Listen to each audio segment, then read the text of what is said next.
ఆంధ్రప్రదేశ్ ప్రభుత్వం సిబిఐకి మరోసారి జనరల్ కన్సెంట్ జారీ చేసింది. నోటిఫికేషన్ ప్రకారం రాష్ట్ర ప్రభుత్వ ఉద్యోగులపై విచారణకు సిబిఐ రాష్ట్ర ప్రభుత్వ అనుమతి తప్పనిసరిగా తీసుకోవాల్సి ఉంటుంది. 2018లో చంద్రబాబు ముఖ్యమంత్రిగా ఉన్న సమయంలో సిబిఐకి జనరల్ కన్సెంట్ ఉపసంహరించారు. ఎన్డీఏలో భాగంగా ఉన్నందున ఏపీ ప్రభుత్వం సిబిఐకి అనుమతిని కొనసాగిస్తూ ఉత్తర్వులు జారీ చేసింది. ఆంధ్రప్రదేశ్ ప్రభుత్వం సిబిఐకి మరోసారి జనరల్ కన్సెంట్ జారీ చేసింది. సిబిఐ విచారణ పరిధిని పెంచేందుకు ఈ గెజెట్ వీలు కల్పిస్తోంది. ఈ నోటిఫికేషన్ ప్రకారం రాష్ట్ర ప్రభుత్వ ఉద్యోగులపై విచారణకు సిబిఐ రాష్ట్ర ప్రభుత్వ అనుమతి తప్పనిసరిగా తీసుకోవాల్సి ఉంటుంది. ఢిల్లీ స్పెషల్ పోలీస్ ఎస్టాబ్లిష్మెంట్ చట్టం ప్రకారం సిబిఐ ఏర్పడింది. ఈ కారణంగానే రాష్ట్రాలు సిబిఐ విచారణకు జనరల్ కన్సెంట్ జారీ చేయాల్సి ఉంటుంది. బీజేపీ వ్యతిరేక పార్టీలు అధికారంలో ఉన్న రాష్ట్రాల్లో సిబిఐకు జనరల్ కన్సెంట్ ఉపసంహరించారు. తెలుగుదేశం పార్టీ అధినేత చంద్రబాబు నాయుడు సీఎంగా ఉన్నప్పుడు 2018లో సిబిఐకి జనరల్ కన్సెంట్ ఉపసంహరించారు. అయితే జగన్ గెలిచిన తర్వాత మళ్లీ పునరుద్ధరించారు. ఇప్పుడు చంద్రబాబుకు సిబిఐతో ఎలాంటి సమస్యలు లేవు. ఎన్డీఏలో భాగంగా ఉన్నందున ఏపీ ప్రభుత్వం సిబిఐకి అనుమతిని కొనసాగిస్తూ ఉత్తర్వులు జారీ చేసింది. వైఎస్ఆర్ కాంగ్రెస్ పార్టీ అధ్యక్షులు మాజీ ముఖ్యమంత్రి వైఎస్ జగన్మోహన్ రెడ్డికి నూతనంగా ఎన్నికైన ఎమ్మెల్సీ బొత్స సత్యనారాయణ కృతజ్ఞతలు తెలిపారు. తాడేపల్లిలోని క్యాంపు కార్యాలయంలో ఎమ్మెల్సీ మాజీ మంత్రి బొత్స సత్యనారాయణ వైఎస్ జగన్ను మర్యాదపూర్వకంగా కలిసి కృతజ్ఞతలు చెప్పారు. స్థానిక సంస్థల శాసనమండలి సభ్యుడిగా ఎన్నికైన అనంతరం ప్రమాణ స్వీకారం చేసే ముందు వైఎస్ జగన్ను బొత్స సత్యనారాయణ కలిశారు. ఈ సందర్భంగా బొత్స సత్యనారాయణను వైఎస్ జగన్మోహన్ రెడ్డి అభినందించారు. వైఎస్ఆర్సీపీ సీనియర్ నేత మాజీ మంత్రి బొత్స సత్యనారాయణ ఆ పార్టీ అధినేత వైఎస్ జగన్మోహన్ రెడ్డిని మర్యాదపూర్వకంగా కలిశారు. ఇవాళ ఎమ్మెల్సీగా బొత్స ప్రమాణం చేయాల్సి ఉంది. అంతకంటే ముందు తాడేపల్లి క్యాంపు కార్యాలయానికి వెళ్లి జగన్ను కలిశారు ఆయన. ఈ సందర్భంగా విశాఖ స్థానిక సంస్థల ఎమ్మెల్సీగా ఎన్నికైన బొత్సను జగన్ అభినందించారు. జగన్ని కలిసిన వారిలో మాజీ మంత్రులు, ఎమ్మెల్సీలు పలువురు ఉన్నారు. మధ్యాహ్నం 1 గంటకు మండలి చైర్మన్ కొయ్యే మోషేంద్రరాజు ఛాంబర్లో ఎమ్మెల్సీగా బొత్స ప్రమాణం చేశారు. విశాఖ స్థానిక సంస్థల ఎమ్మెల్సీ ఎన్నికల్లో బొత్స ఏకగ్రీవంగా ఎన్నికైన సంగతి తెలిసిందే. కూటమి కుట్రలు చేసి అభ్యర్థిని నిలబెడదామని భావించినప్పటికీ వైఎస్ఆర్సీపీకి సంపూర్ణ మద్దతు ఉండడం, ఆ పార్టీ అధినేత జగన్ దిశానిర్దేశంతో ఆ పార్టీ నేతలంతా ఏకతాటిపై నిలబడి బొత్సను గెలిపించుకున్నారు. చిన్నారులు, మహిళలపై ఆకృత్యాలకు మత్తు పదార్థాలే కారణమని, వాటిని ఉక్కుపాదంతో అణచివేయడానికి కూటమి ప్రభుత్వం చర్యలు తీసుకుంటుందని హోంశాఖ మంత్రి అనిత పేర్కొన్నారు. నర్సింగ్, మెడికల్ కళాశాలలు, మహిళల వసతి గృహాలు ఉన్న చోట సీసీ కెమెరాలు, ప్రత్యేక పర్యవేక్షణ ఏర్పాటు చేయనున్నట్లు వెల్లడించారు. మహిళా వైద్యులకు కల్పించాల్సిన రక్షణ చర్యలపై ఆయా ఆసుపత్రుల వైద్యులతో చర్చిస్తామన్నారు. చిన్నారులపై లైంగిక దాడులు ఆందోళన కలిగిస్తున్నాయన్నారు.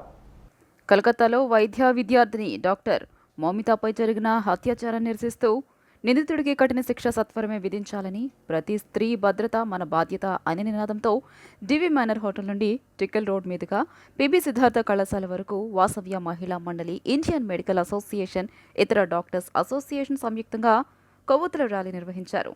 ఆచార్య NG Ranga charitable trust chairman Gonineni Dhanasekhar ఆధ్వర్యంలో మదర్ తెరీసా కూడలి వద్ద ఏర్పాటు చేసిన కొవ్వొత్తులను మంత్రి అనిత వెలిగించారు. అనంతరం పిబి సిద్ధార్థ కళాశాల మైదానంలో జరిగిన సభలో మెడికల్ కళాశాల విద్యార్థినులు కలకత్తాలో జరిగిన దారుణం కళ్లకు కట్టే విధంగా ప్రదర్శించిన స్కిట్ కంటతడి పెట్టించింది.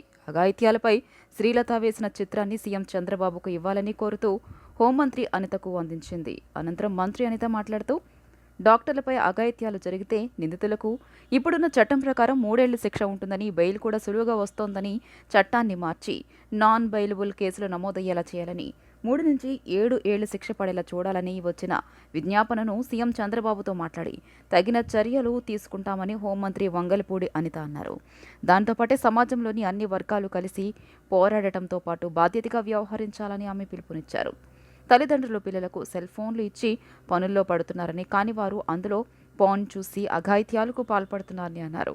అందుకు ఉదాహరణ ఇటీవల నంద్యాలలో 7 సంవత్సరాల బాలికను 3 మైనర్లు అత్యాచారం చేసిన ఘటనేనని తెలియజేశారు. పాఠశాల స్థాయి నుండే ఆడపిల్లలకు గుడ్ టచ్, బ్యాడ్ టచ్ అంటే ఏంటో కూడా తెలిసే విధంగా చూస్తామని చెప్పారు. ఎటువంటి సంఘటనలు జరగకూడదు అని ఈరోజు మీరందరూ కూడా బయటకు వచ్చిన తర్వాత, వాట్ ఎవర్ ఇట్ బయటకు వచ్చిన తర్వాత ఎక్కడో ఏదో జరిగితే ఈరోజు ఇక్కడ మాట్లాడుతున్నారు ఏంటి అని 2-3 చెవులో పడింది నాకు. ఎక్కడో ఏదో జరిగిన తర్వాత ఇక్కడికి వచ్చి ఉద్యమం చేయటం కాదు, అక్కడ జరిగిన సంఘటన మాకు జరగకుండా కాపాడండి అని చెప్పి ఈరోజు ఇంతమంది ఈరోజు ముందుకు రావటం అన్నది, అది ఈరోజు ఉన్న మనకి దాని ఆ ఇంటెన్షన్ అనేది మనం అర్థం చేసుకోవాలి. ఎందుకంటే మొన్న రీసెంట్గా నేను హోమ్ మినిస్టర్గా తీసుకున్న తర్వాత అరౌండ్ 2 months అయింది. మీ అందరికీ తెలుసు, ఇంతకుముందు ఒక మహిళా అధ్యక్షురాలుగా నేను తెలుగుదేశం పార్టీ తరపున మహిళా అధ్యక్షురాలుగా పనిచేశాను. మహిళా అధ్యక్షురాలుగా నేను ఉండేటప్పుడు ఇదే కీర్తమ్మతోని ఎన్నో రౌండ్ టేబుల్ కాన్ఫరెన్సెస్ చాలామంది ఉమెన్ ఆర్గనైజేషన్స్ వాళ్ళతో, అదేవిధంగా చాలా లాయర్స్తోని, డాక్టర్స్. జిల్లా పరిషత్ మాజీ చైర్మన్ గద్దె అనురాధ మాట్లాడుతూ ఇంట్లో మగపిల్లలకు కూడా తల్లిదండ్రులు మంచి విలువలు నేర్పాలని సూచించారు. సామాజికంగా ఈ రోజున మన చుట్టూ కూడా మన చేతిలో ఈ రోజున రకరకాల వీడియోలు, మరి అతనికి ఫోన్ వీడియో చూసే అలవాటు అని చెప్తా ఉన్నారు. మరి ఇవి కుప్పలు తెప్పలుగా వచ్చి పడిపోతూ ఉన్నాయి. బయట చూస్తే డ్రగ్స్ మాఫియా, మరి ఇదంతా కూడా ఈ రోజున ఎక్కడికి తీసుకెళ్ళిపోతూ ఉంది సమాజం. మరి దీన్ని మనం అందరం కూడా నివారించుకోవాల్సిన అవసరం ఉంది. మరి అదేవిధంగా మూడవది ఆత్మరక్షణ కోసం ప్రతి ఒక్క తల్లి తండ్రి తన ఆడబిడ్డకి ఏం నేర్పిస్తూ ఉన్నారు. మరి ఇదే సంఘటన జరిగిన ఆడపిల్ల ఈ రోజున కలకటాలో జరిగిన ఆ తల్లి కూడా చెప్పిందంట, 10 రోజుల పాటు దుర్గ పూజలు చేసింది నా కూతురు అని చెప్పి.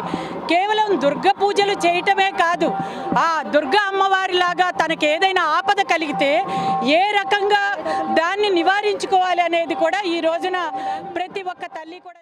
ఇంద్రకీలాద్రిపై శ్రావణ మాసాన్ని పురస్కరించుకొని ఈ నెల 23న సామూహిక వరలక్ష్మి వ్రతాన్ని నిర్వహిస్తున్నట్లు దుర్గా మల్లేశ్వర స్వామివార్ల దేవస్థానం ఈవో రామారావు తెలిపారు. ఈ వ్రతాలలో పాల్గొనదలిచిన వారు ముందుగా రిజిస్టర్ చేయించుకోవాలని సూచించారు. ఈ నెల 16న దుర్గమ్మను వరలక్ష్మీదేవిగా అలంకరిస్తారని భక్తులు గమనించాలని కోరారు. ఇంద్రకీలాద్రిపై శ్రావణ శోభ సంతరించుకుంది. ఈ నెల 16వ తేదీన వరలక్ష్మి వ్రతాన్ని పురస్కరించుకుని ఇంద్రకీలాద్రిపై కొలువైయున్న దుర్గమ్మ వరాలిచ్చే వరలక్ష్మీదేవిగా భక్తులకు దర్శనమివ్వనున్నారు. 3వ శ్రావణ శుక్రవారం రోజు ఈ నెల 23న దుర్గమ్మ సన్నిధిలో సామూహిక వరలక్ష్మి వ్రతాలను నిర్వహించనున్నారు. ఈ సామూహిక వరలక్ష్మి పూజల్లో వేలాది మంది భక్తులు పాల్గొనే అవకాశం దేవస్థానం కల్పిస్తోంది. ఈ సామూహిక వరలక్ష్మి పూజల్లో పాల్గొనే భక్తులు ముందుగా రిజిస్టర్ కావాల్సి ఉంటుంది. ప్రతి ఏడు జరిగే ఈ పూజల్లో వందల సంఖ్యలో భక్తులు పాల్గొని సామూహికంగా వరలక్ష్మి పూజలు చేస్తుంటారు. ఇక ఈ ఏడు కూడా అదే స్థాయిలో భక్తులు వస్తారని అంచనా వేస్తున్నారు ఆలయ అధికారులు. ఇక ఎప్పటిలాగానే ఇంద్రకీలాద్రి మహామండపం 6వ అంతస్తులో ఉదయం 7 గంటల నుండి 9 గంటల వరకు ఈ వ్రతం జరుగుతుంది. శ్రావణ మాసం శుక్లపక్షంలో పౌర్ణమికి ముందు వచ్చే శుక్రవారాన్ని వరలక్ష్మి వ్రతంగా జరుపుకోవడం మన హిందూ సంప్రదాయం. హిందూ సంప్రదాయంలో వరలక్ష్మి వ్రతంకు ఒక ప్రత్యేకమైన విశిష్టత ఉంది. దీన్ని పెళ్లైన మహిళలు ఖచ్చితంగా పాటిస్తారు. వరాలిచ్చే వరలక్ష్మీదేవికి వరలక్ష్మి వ్రతం రోజు పూజ చేస్తే పసుపు కుంకుమలతో నిండు నూరేళ్లు సౌభాగ్యంతో ఉంటూ అష్టైశ్వర్యాలతో పిల్లాపాపలతో సుఖ సంతోషాలతో ఉంటారని నమ్మకం. ఇదే విషయాన్ని శివుడు పార్వతీదేవికి చెప్పినట్లుగా స్కంద పురాణంలో ఉంది. విశేషమైనటువంటి శ్రావణ మాసంలో ఇటువంటి ఉత్సవాలు నిర్వహిస్తుంది దేవస్థానం. మరి రాబోయే 23న శుక్రవారం రోజున సామూహిక వరలక్ష్మి వ్రతాన్ని కూడా దేవస్థానం నిర్వహిస్తోంది. ఇప్పటికే నమోదు కార్యక్రమం ప్రారంభమైంది. ఇది ఆర్జిత సేవగాను, అలాగే సామాన్యులకు ఉచితంగా కూడా ఈ కార్యక్రమాన్ని అందిస్తున్నాం. మరి కనకదుర్గ రూపంలో ఉన్నటువంటి వరమహాలక్ష్మికి అందరూ అర్చించుకొని ఆమె యొక్క కృపా కటాక్షాలతో శాంతి సౌభాగ్యాలను పొందుతారని మనసా వచ్చి అమ్మవారిని ప్రార్థిస్తూ ఈ కార్యక్రమాన్ని సహకరించిన అందరికీ ధన్యవాదాలు. శ్రీరస్తు, శుభమస్తు. రేపటి నుంచి మరలా ఆర్జిత సేవలు మరలా ప్రారంభమవుతున్నాయి. రేపటి నుంచి యథావిధిగా ఖడ్గమాలతో ఆర్జిత సేవలన్నీ పునరుద్ధరించబడతాయని తెలియజేస్తున్నాం. అర్హులైన ప్రతి ఒక్కరికి సంక్షేమ పథకాలు అందించాలని, ప్రభుత్వ లక్ష్య సాధనకు అనుగుణంగా అధికారులు అలసత్వం వీడి బాధ్యతతో పనిచేయాలని రాష్ట్ర సాంఘిక సంక్షేమ శాఖ మంత్రి డాక్టర్ డోలా శ్రీ బాలవీరాంజనేయులు స్వామి అన్నారు. ప్రభుత్వం దివ్యాంగులు, వయోవృద్ధులు, ట్రాన్స్జెండర్స్కి కల్పిస్తున్న సౌకర్యాలు, అందిస్తున్న సంక్షేమ పథకాలపై విస్తృత ప్రచారం నిర్వహించాలన్నారు. అర్హులైన ప్రతి ఒక్కరికి సంక్షేమ పథకాలు అందించాలన్నారు. అంధ విద్యార్థులకు వొకేషనల్ స్కిల్ కోర్సులు కూడా ప్రవేశపెట్టాలని సూచించారు. వెలగపూడి సచివాలయంలో విభిన్న ప్రతిభావంతులు, వయోవృద్ధులు, ట్రాన్స్జెండర్ సంక్షేమంపై అధికారులతో రాష్ట్ర సాంఘిక సంక్షేమ శాఖ మంత్రి డాక్టర్ డోలా శ్రీ బాల వీరాంజనేయ స్వామి సమీక్ష సమావేశం నిర్వహించారు. ఈ సందర్భంగా అధికారులు పవర్ పాయింట్ ప్రజెంటేషన్ ద్వారా మంత్రికి వివరాలు తెలియజేశారు. అనంతరం మంత్రి మాట్లాడుతూ ప్రభుత్వం దివ్యాంగులు, వయోవృద్ధులు, ట్రాన్స్జెండర్స్కి కల్పిస్తున్న సౌకర్యాలు, అందిస్తున్న సంక్షేమ పథకాలపై విస్తృత ప్రచారం నిర్వహించాలన్నారు. పాఠశాలలు ప్రారంభించే సమయానికి వారికి పాఠ్యపుస్తకాలు అందించాలన్నారు. ట్రాన్స్జెండర్లు గుర్తింపు కార్డులు తీసుకునేలా అవగాహన కల్పించాలని, ట్రాన్స్జెండర్లకి ప్రత్యేకంగా రేషన్ కార్డులు ఇచ్చే అంశాన్ని పరిశీలిస్తామన్నారు. ట్రాన్స్జెండర్లతో స్వయం సహాయక బృందాల ఏర్పాటుకు ప్రోత్సహించాలన్నారు.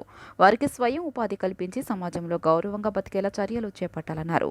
దివ్యాంగులకు సేవ చేసే అదృష్టం రావడం గొప్ప భాగ్యమని, అధికారులు అలసత్వం వీడి బాధ్యతతో పనిచేయాలని సూచించారు. అధికారులు సంబంధిత శాఖలపై ఎప్పటికప్పుడు పర్యవేక్షణ చేస్తూ ఉండాలన్నారు.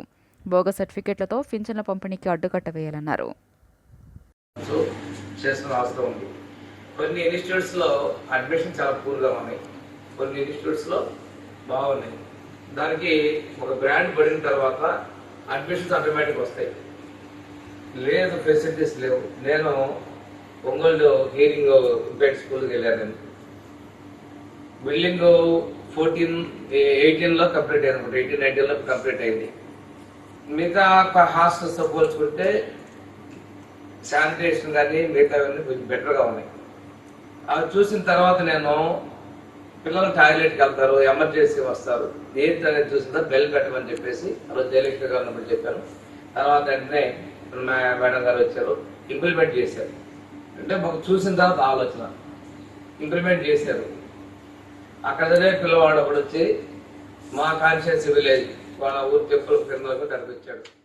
దోమలను పారద్రోలి వ్యాధులను నివారిద్దామని పాయకపురం పొచ్చలపల్లి సుందరయ్య నగరపాలక సంస్థ పాఠశాల విద్యార్థులు నినదించారు. ప్రపంచ దోమల దినం సందర్భంగా రాష్ట్ర వైద్య ఆరోగ్య శాఖ ఆధ్వర్యంలో నిన్న పాయకాపురంలో విద్యార్థులు, ఉపాధ్యాయులు అవగాహన ప్రదర్శన నిర్వహించారు. దోమకాటు ద్వారా మలేరియా, డెంగ్యూ జ్వరాలు, బోధకాలు వస్తాయని, వాటి పట్ల అప్రమత్తంగా ఉండాలని విద్యార్థులు పేర్కొన్నారు. ఇంటి పరిసరాల్లో దోమలు పెరగకుండా చూసుకోవాలని, నీరు నిలవ ఉంటే తొలగించాలని సూచించారు. దోమకాటు నుంచి ప్రతి ఒక్కరూ రక్షించుకోవాలని అన్నారు. ప్రధానోపాధ్యాయుడు మైనం హుసేన్, ఉపాధ్యాయులు తదితరులు పాల్గొన్నారు.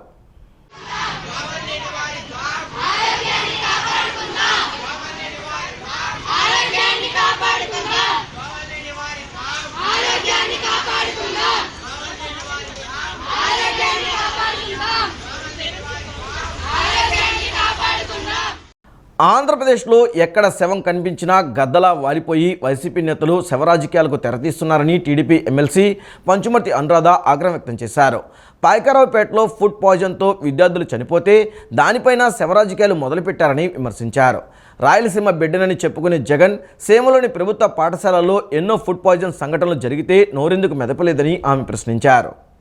ఆంధ్రప్రదేశ్లో ఎక్కడా శవం కనిపించినా గద్దలా వాలిపోయి వైసీపీ నేతలు శవరాజకీయాలకు తెరతీస్తున్నారని టీడీపీ ఎమ్మెల్సీ పంచుమర్తి అనురాధ ఆగ్రహం వ్యక్తం చేశారు.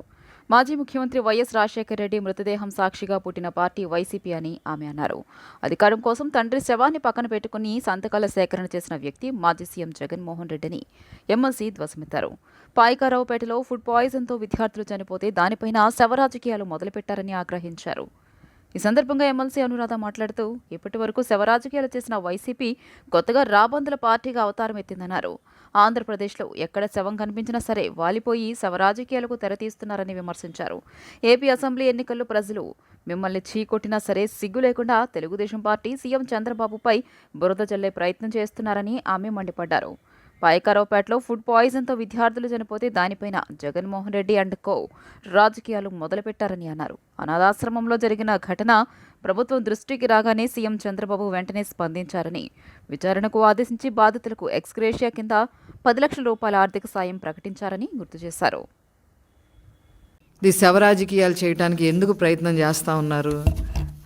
మీకు అసలు అర్హత ఉందా అని నేను అడుగుతా ఉన్నా. పులివెందుల్లోనే అక్కడెక్కడ కాదు, జగన్మోహన్ రెడ్డి గారి ప్రభుత్వంలో జగన్మోహన్ రెడ్డి గారు ముఖ్యమంత్రిగా ఉన్నప్పుడే పులివెందుల నియోజకవర్గం చక్రైపేటల మండలంలో ప్రాథమిక పాఠశాలలో 15 మంది కడుపు నొప్పి వచ్చి వాంతులు విరోచనాలు అయితే కూడా ఏ రోజు మీరు పట్టించుకోవాలా? ఇది ఎప్పుడు జరిగింది? 27/11/2022లో జరిగింది. పశ్చిమ గోదావరి జిల్లాలో 21 మంది ప్రాథమిక మండల పరిషత్ ఏది పాలకోడేరులో నెంబర్ 1 మండల పరిషత్ ప్రాథమిక పాఠశాలలో 21 మంది ఫుడ్ పాయిజన్కి గురైతే ఒక్కళ్ళని కూడా పట్టించుకున్న పరిస్థితి లేదు. పత్రికా రంగంలో మోటూరు హనుమంతరావు బొమ్మారెడ్ల సేవలు ఎనలేనివని ఎమ్మెల్సీ కెఎస్ లక్ష్మణరావు అన్నారు. కార్యనిర్వాహక వర్గం, శాసన నిర్మాణ శాఖ, న్యాయశాఖ, మీడియా అనే 4 పిల్లర్లపై ప్రజాస్వామ్యం మనుగడ ఆధారపడి ఉందని చెప్పారు. ఎన్ని పరిమితులు ఉన్నప్పటికీ మన దేశంలో మీడియా ప్రభావం ఇప్పటికీ బలంగానే ఉందని చెప్పారు. పత్రికా రంగంలో మోటూరు హనుమంతరావు బొమ్మారెడ్డిల సేవలు ఎనలేనివని ఎమ్మెల్సీ కెఎస్ లక్ష్మణరావు అన్నారు. విభిన్న మానవీయ కథనాలు రాసి పాఠకులను మెప్పించిన జర్నలిస్టులకు ప్రజాశక్తి 44వ వార్షికోత్సవాల్లో భాగంగా మంగళవారం అవార్డులను ప్రదానం చేశారు. విజయవాడ ఎంబీవీకేలో జర్నలిస్టులు మోటూరు హనుమంతరావు అవార్డు, మధుసూదనరావు, అహ్మద్ బషీర్లకు బొమ్మారెడ్డి ఉత్తమ జర్నలిస్ట్ అవార్డులను ఎమ్మెల్సీ లక్ష్మణరావు, రాజకీయ విశ్లేషకుడు తెలకపల్లి రవి అందించారు. మోటూరు హనుమంతరావు రచనలు ప్రజల ఆలోచనలను ప్రతిబింబించేలా ఉంటాయని, ఆయన ఉద్యమాల స్ఫూర్తి గురించి తెలకపల్లి రవి వివరించారు. అనంతరం సంస్థలో పనిచేస్తూ మృతి చెందిన ఉద్యోగులను గుర్తు చేసుకుంటూ కొద్దిసేపు మౌనం పాటించారు. మోటూరు హనుమంతరావు ఫోటో గ్యాలరీని ఏర్పాటు చేసి ఆయన గురించి వివరించారు. కార్యక్రమంలో ప్రజాశక్తి సంపాదకులు బి తులసిదాస్, సిజిఎం అచ్యుతరావు పాల్గొన్నారు. హిందూ కానీ ప్రజాశక్తి కానీ చదవటం 1980లో ప్రారంభించా. 80 అంటే 44. ఈ రోజుకి ఆ 2 పత్రికలు చదవని రోజు ఉండదు. అవి కనుక వస్తే సెలవు లేకుండా, అంటే గొప్ప సాంప్రదాయాలు నెలకొని పత్రిక. అలాగే జాతీయోద్యమ కాలంలో అనేక పత్రికలు తెలుగులో కృష్ణా పత్రిక, భారతి, ఆంధ్ర పత్రిక ఇవన్నీ కూడా మనం రావటం చూసాం. ఆ వారసత్వం కొనసాగింది స్వాతంత్ర్యం వచ్చి. అందుకని ఇవాళ భారతదేశంలో ఎంత సోషల్ మీడియా వచ్చినా, ఎంత మనం ఇన్ఫర్మేషన్ టెక్నాలజీ వచ్చి మన జీవితాలను ప్రభావితం చేసిన పత్రికలను చదివే వాళ్ళ సంఖ్య ఇంకా గణనీయంగా కొనసాగుతూనే ఉంది. మనం వాటిల్లో చూసేస్తున్నాం న్యూస్, అయినప్పటికీ అలాంటి పత్రికల్లో తెలుగులో, తెలుగునాట ఒక గొప్ప చరిత్రను సృష్టించిన పత్రిక ప్రజాశక్తి అనేది మనందరం ఒప్పుకోవాల్సినటువంటి విషయం. ఎస్సీ, ఎస్టీ వర్గీకరణకు అనుకూలంగా సుప్రీంకోర్టు తీర్పు ఇచ్చిన సందర్భంగా సదరు తీర్పును నిరసిస్తూ కొన్ని వర్గాలు వ్యతిరేకతను వ్యక్తపరుస్తూ బుధవారం భారత్ బంద్కు పిలుపునిచ్చారు.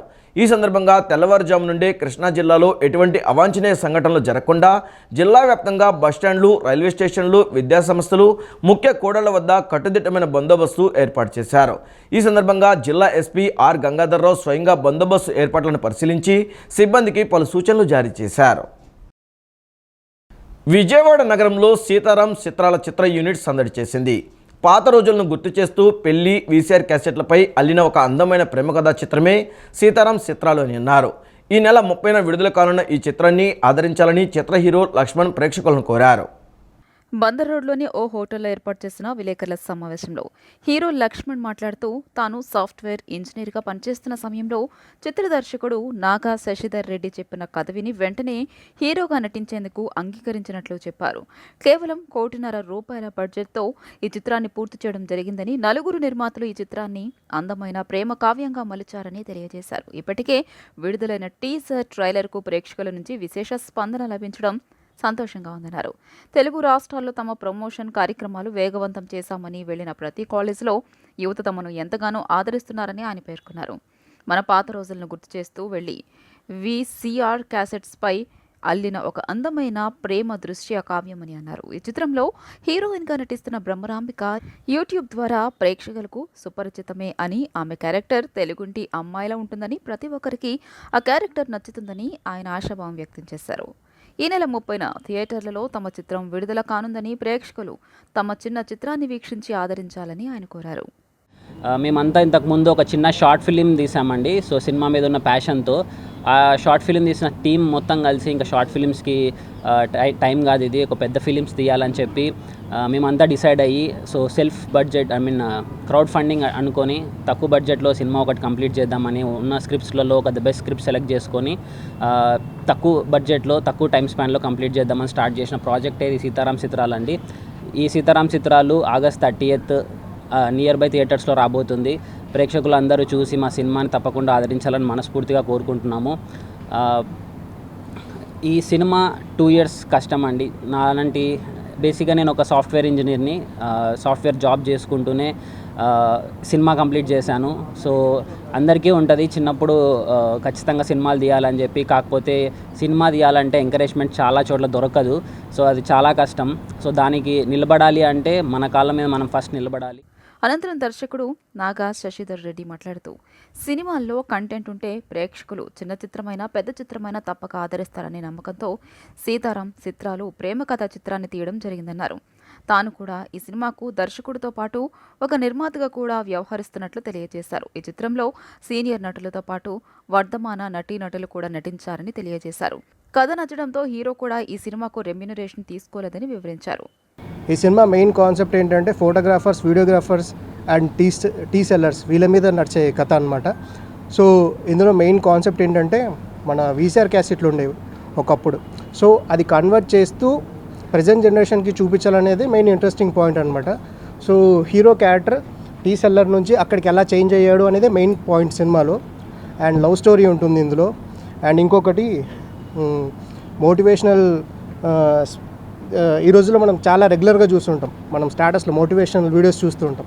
సో అలా మోటివేషన్ చూస్తూ ఇన్స్పైర్ అయిన కుర్రోడు, ఓ టీ అమ్ముకునే కుర్రోడు ఒక పెద్ద స్టేజ్కి ఎలా ఎదిగాడు. అనంతరం చిత్ర సహ నిర్మాత పవన్ రాసు మాట్లాడుతూ తనతో పాటు మరో 3 కలిసి చిన్న సినిమాను నిర్మించడం జరిగిందన్నారు. అయితే ఈ చిత్రానికి సంబంధించి విడుదల చేసిన ట్రైలర్, టీజర్కు ప్రేక్షకుల నుంచి వస్తున్న స్పందన మరువలేనిదన్నారు. ప్రేక్షకులు తమ చిత్రాన్ని వీక్షించి చిన్న నిర్మాతలను ప్రోత్సహించాలని ఆయన కోరారు. విలేకరుల సమావేశంలో చిత్ర యూనిట్ సభ్యులు మహమ్మద్ సలీం, ఇర్ఫాన్, బుచ్చిరాజు తదితరులు పాల్గొన్నారు. ఒక చిన్న బడ్జెట్తో ఈ సినిమాని తీసాము. హీరో కానీ ఏ ఒక్క రూపాయి తీసుకోలేదు రెమ్యునరేషన్. ఈవెన్ డైరెక్టర్ కూడా చాలా కష్టపడి చేశాడు. ఈవెన్ డైరెక్టర్ కూడా one of the producer. So అందరు కలిసి చాలా కష్టపడి చేశారు. ఈవెన్ డిఓపి కూడా ఒక్క రూపాయి తీసుకోలేదు. సో ప్రతి ఒక్కరు సపోర్ట్ చేశారు. అలానే మీరు కూడా ఎప్పుడు మాకు సపోర్ట్ ఉంటారని చెప్పి మీ మీడియా వాళ్ళు కూడా సో మేము ఆశిస్తున్నాం. And thank you. ఈ వార్తలు ఇంతటితో సమాప్తం. నమస్కారం.